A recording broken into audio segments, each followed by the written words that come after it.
चाहिँ मेरो भिडियोमा के छ भन्दाखेरि चाहिँ कलर गर्ने र ग्याङ हामीसँग रहेको छ यो एउटा 3 इन्चको ब्रस 1 2 3 ग्याङ बिग्रिँदैन होला नि यो कारणले चाहिँ मैले हेलो पिला ग्याङ सेवा र सबैजनालाई र फेरि पनि आज म नयाँ भिडियो लिएर आइसकेको छु एन्ड आज चाहिँ मेरो भिडियोमा के छ भन्दाखेरि चाहिँ कलर गर्ने सो तपाईहरु हेर्न सक्नुहुन्छ यो कलर के भन्छ यो कलर मैले लगाउने छु यहाँ सबै व्हाइट सिमेन्ट मैले हालिसकेको छु हिजो हालेको सो हिजो तपाईहरुलाई मैले हेराउन पाइनँ एन्ड आज चाहिँ मैले यो हाल्नेको छु ब्लू कलरको एन्ड जस्ट अन्तिसम्म बनेर हेर्दिनु होला के कस्तो हुनेछ र यो अहिले बिफोर एन्ड आफ्टरमा कस्तो के फरक देखिने रहेछ सो त्यो पनि तपाईहरुलाई म हेराउने नै छु एन्ड तपाईहरु मेरो भिडियोको अन्तिमसम्म बनिरहनु होला एन्ड ग्याङ प्लिज है सब्स्क्राइब गर्न चाहिँ नबिर्सिनु होला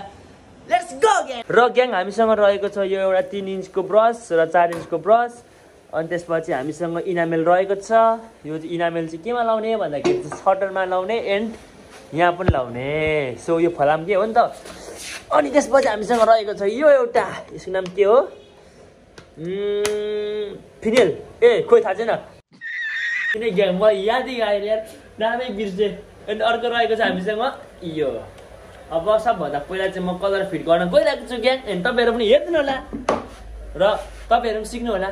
यो चाहिँ मलाई चाहिँ टोटल मजाले चाहिँ आउँदैन तर जे होस् मैले गरेको काम हो सो त्यही भएर मैले चाहिँ आफै गर्नेछु यसलाई सबभन्दा पहिला चाहिँ हामीले यो खोल्नु पर्यो एन्ड ग्याङ तपाईहरुलाई थाहा छ होला यो खोल्ने प्रोसेस चाहिँ मलाई पनि थाहा छ एन्ड तपाईहरुले यसरी खोल्न सक्नुहुन्छ यसलाई 1 2 3 ओपन अब यो कलर लाउने हो बित्तामा कस्तो चाहिँ हेरिन्छ होला ग्याङ कस्तो हेरिन्छ होला मलाई कस्तो क्युरियोसिटी भइरहेछ कस्तो चाहिँ हेरिन्छ होला भनेर एन्ड ग्याङ यार मेरो हेर्नु न हात पनि काट्यो यार ओ माइ गॉड यो साला यो काम नराख्ने यसले मेरो हात काट्दिएर ग्याङ तर त्यति धेरै काटेन थोरै मात्र काट्यो अब यहाँ हाल्छु म यो कलरलाई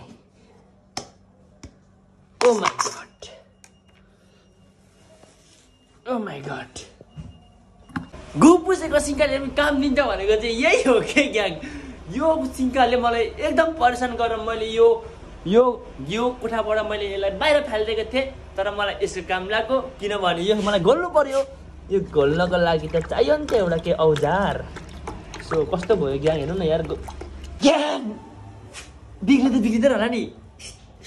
बिग्रियो भने फेरि मलाई मार्नु हुन्छ दिदीले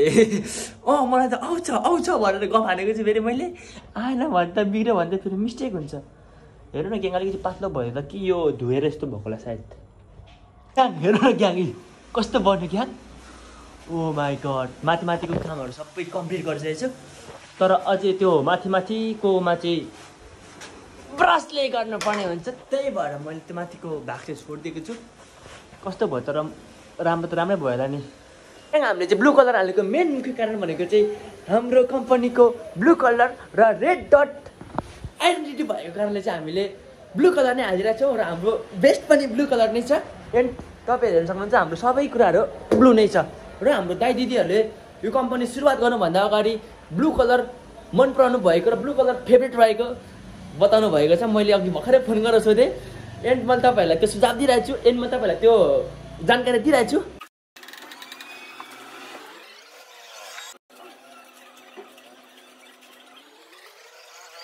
ग्याङ मेरो यति कम्प्लिट भइसकेको छ र यो यस्तोहरू चाहिँ बाँकी नै रहेको छ अनि म पनि अलिकति थाकेँ अलिकति भोक लाग्यो एन्ड मेरो पनि खाना आइसकेको छ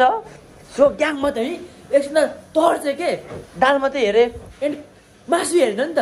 यस्तरी खोलेको ओ माई गॉड बुढी लाला यो थाल धुइँदै भन्ने पनि छैन बुढी नै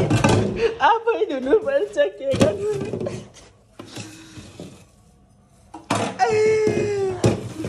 यसरी आफै धुनुपर्छ थाल पनि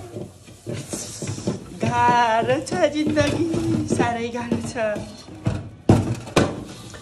यही हो भने त यस्तै हो भने त अय्या म त मर्छु सिङ्गलै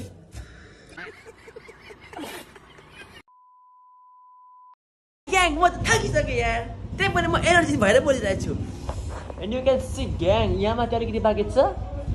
एन्ड लगभग फिनिसिङ चाहिँ एकदम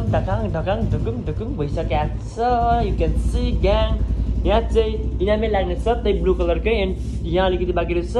एन्ड त्यहाँ अलिकति बाँकी छ। सो ग्याङ म पनि एकदमै धेरै थाकिसकेको छु and you can see my के भन्छ यसलाई फ्रेस हाउस। अब यो सबलाई फाइनली सक्नु लागेको छ मेरो काम। त्यही हो बिहान आउँदाखेरि म कस्तो एनर्जेटिक एन्ड एकदम एक्साइटेड थिएँ र अहिले भने चाहिँ म अलिकति गल्दै एकदम थाकेको र अलिकति फ्रस्ट्रेसन पनि भइरहेछ। त्यही पनि म एनर्जी तरिकाले बोलेर चाहिँ त्यही हो ज्ञान है।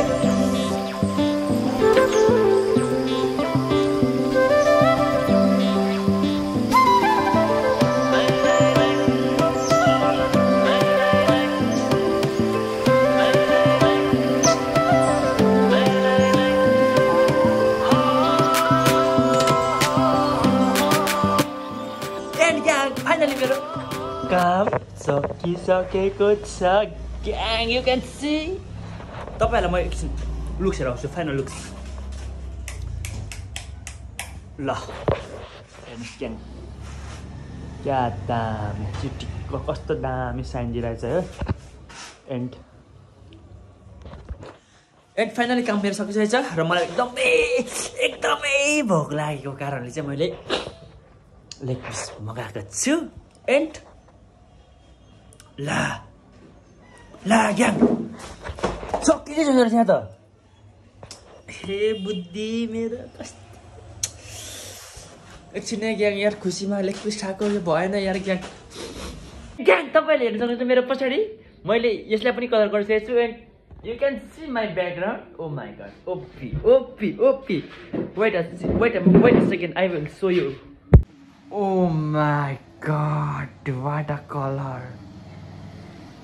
As you can see gang, what a color. Oh my god. Satisfying color. Yay ho gang, yay ho. Yes.